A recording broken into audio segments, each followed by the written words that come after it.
как попрошайка болып қалған. Мы у всех просили, оны беріп тұрчы, бір техника беріп тұрчы, бір экскаватор беріп тұрчы, бір погрузчик беріп тұрчы, либо там подключить. Нет, такого не должно быть, уважаемые коллеги. Мэрия деген человек, мэрия, хозяин города. Хозяин города. Это вертикал власти, он туш керек. Мэр должен быть честным, порядочным, чистоплотным должен быть. Не взяточником, не коррупционером, не вором. Вор болбаш керек. Не вором он должен быть. Он чистоплотным человеком. Вот тогда дело пойдет. Если я начну воровать, он начнет воровать. И вы начнете воровать. И другие начнут воровать. Массар витип көрсөлөр, мынакей Оштун экс мэри Жеңишбек Токтурбаевди өзүңүздөр билесиздер. Көптөгөн адамдардын үйлөрүн сынос кылып, жолдорду кеңейтирди, жакшы иштеди. Бирок өзүңүздөр билесиздер, акыркы учурда депутат болгондору дейбизби, аким болгондору дейбизби, мэр болгондору дейбизби, пиар жасап, блогер болуп кетишти. Оштун экс мэри Токтурбаевди камаш керек. Ошту 12 миллиард сом карызга тыгып кетти деп ушундай маалыматтар чыгып атат. Ыдырыс Исаков деген өзүңүздөр билесиздер, көз карандысыз блогер жигит бар. Көбүң сүйгөн Токтурбаевке ого эле көп суроом бар. Даярмын десе эртең барып интервью аламын. Номурумду билет, даяр болсо азыр чалсын деп Ыдырыс Исаков тагын Оштун экс мэри Жеңишбек Токтурбаевке вызов таштады тугандар. Мындай вызов ташташ анча-мынчасынын колунан келе бербейт. Ошондуктан эми байкай жатабыз. Оштун экс мэри Жеңишбек Токтурбаев сунос менен хит болгон экс мэрибиз. Ошол Ыдырыс Исаковго интервью бергени духу жетеби же качабы? Жана ошондой эле Шайырбек Ташиевдин 13 миллиард байлыгы унутулуп баратканда ошондон текшериле деген талаптыдан Facebook'тагы колдонуучулар коюуда. Өзүңүздөр билесиздер, Ош мэриясы кандай болуп кооздолгонун сырты мынакей ак үйлөрдөй болуп эле кооздолгон болчу. Мурунку мэр Токтурбаевдин тушунда мэрия ушундай болуп кооздолгон деп мынакей Ыдырыс Исаков айтып жатат. Бирок ушул кооз мэрия чатырына чейин карыз дешет. Мэриянын карызы 3,5 миллиард сом, 6,5 миллиард сом, 11 миллиард 800 миң сом деген имиштер жүрөт. Бул имиштердин кайсынысы чындыкка жакын экенин так билген жан жок деп мынакей Ыдырыс Исаков ушинтип жазып тургандар.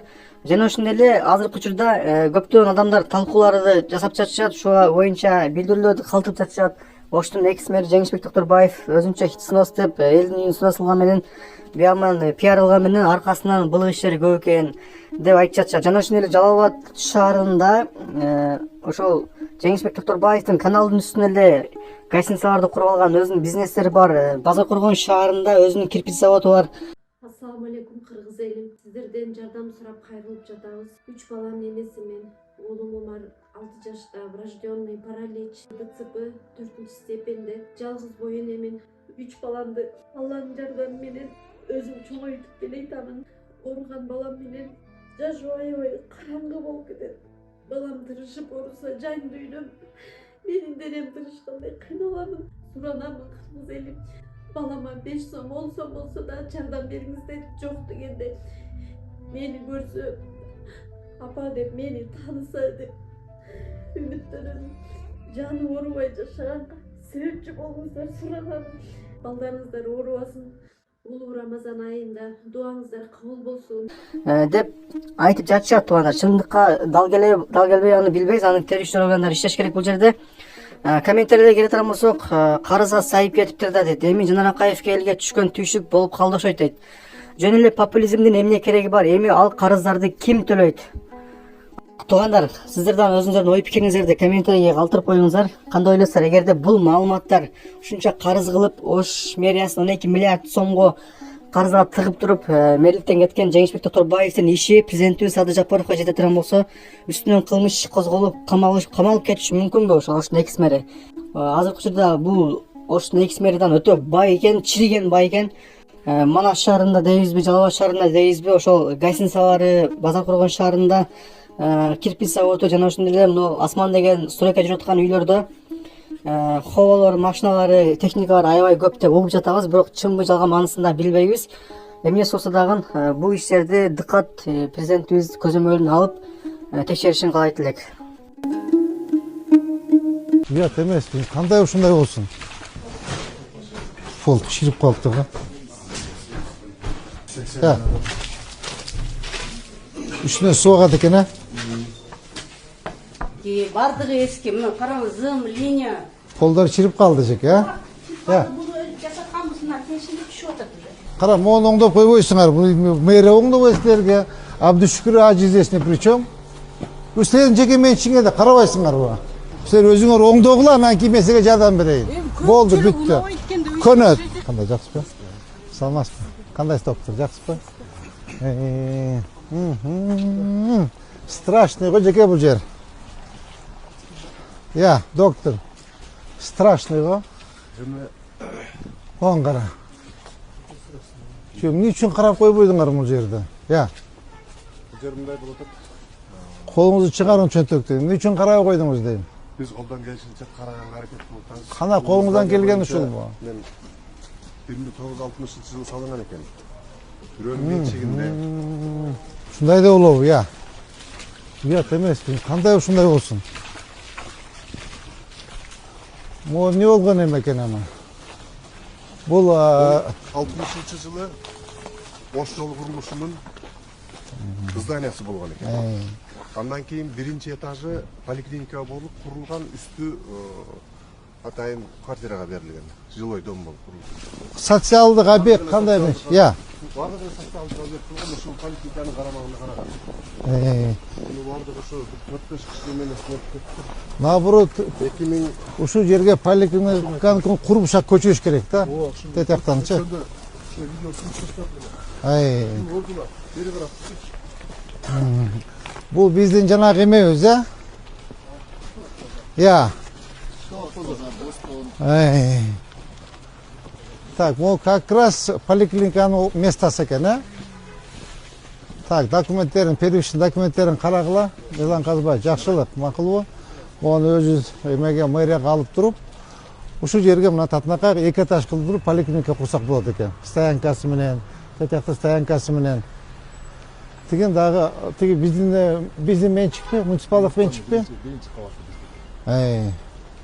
Тетягын карагыла, макулбу? Полный Кудай кааласа могул жерде быйыл курулушту куруп, буларды көчүрүп чыгарып, нары жака бир ойлонобуз, эмне кылабыз. Макулбу? Көрөлү чечин.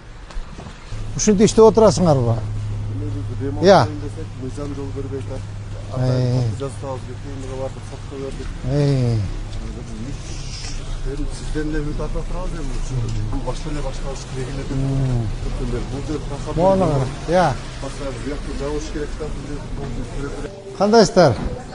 Мен бутум жаман да. Учурашып коеюн дедим. Кирсем болобу? Кандайсыз жеке? Саламатсызбы жеке? Саламатсызбы жеке? Бул регистратурабы? Регистратура Доктор. азыр жанагы кагаз менен бардыгын кагаз форматтын бардыгын алып саналып көттүк. Ошондуктан бул жерде азыр кагаз жок.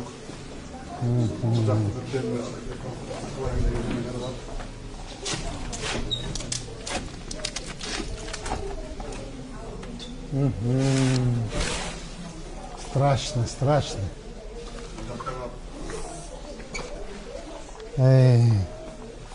Саламатсызбы жеке, кандайсыз?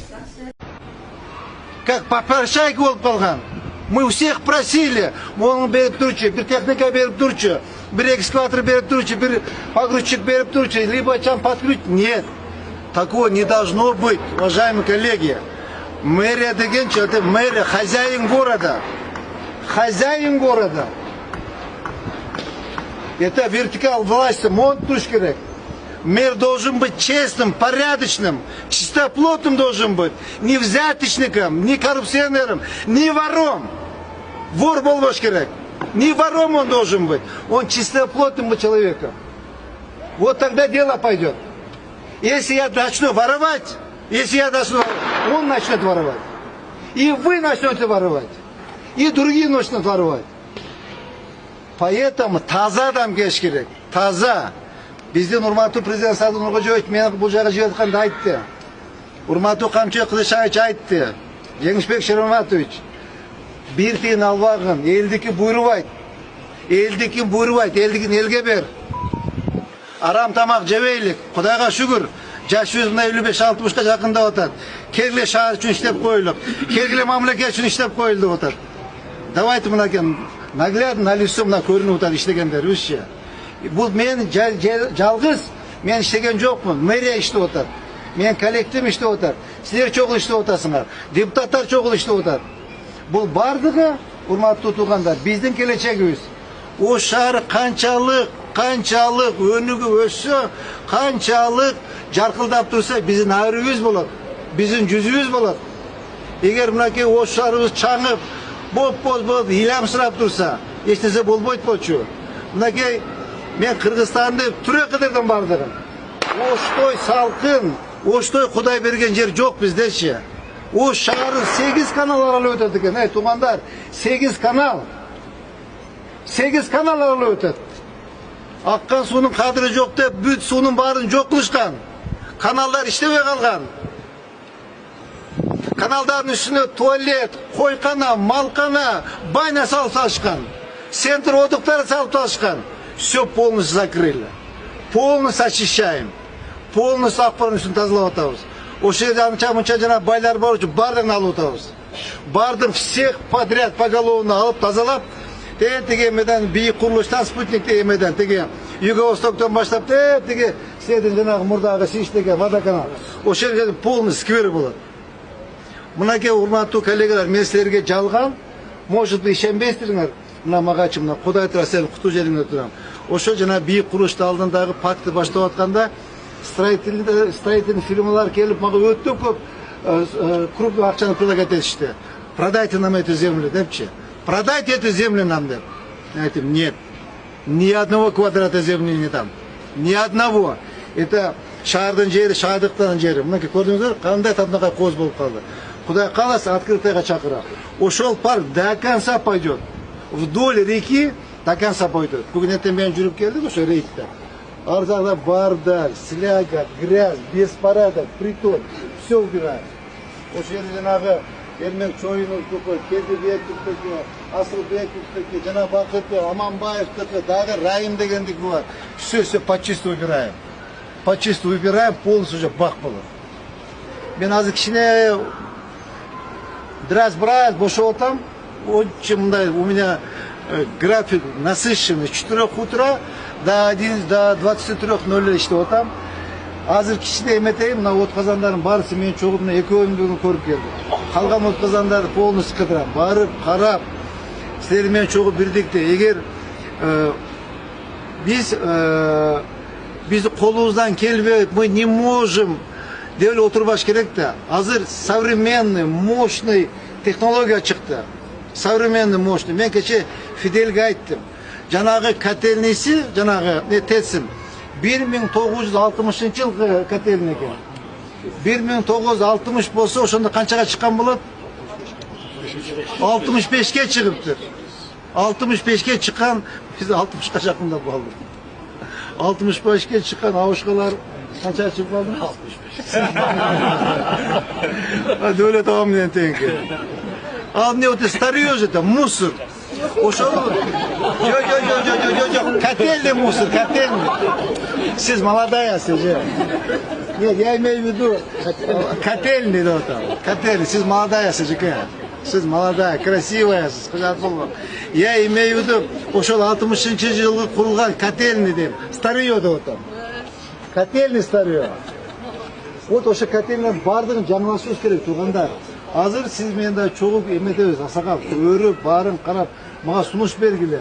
Акча платып өтөйлүк. Это же бизнес. Это бизнес. Допустим, может чоңойтуп коелу, бере беребиз, сата беребиз. Может увеличить коет, дадим, продадим, алгыла дейбиз. Что такое не было. Силер ишиңерге камсыз болот, акчаңар көбөйөт. Ушундай маселе. Жаңы конушуңар, имаратыңар куттуу болсун. Жаңы техникаларыңар куттуу болсун.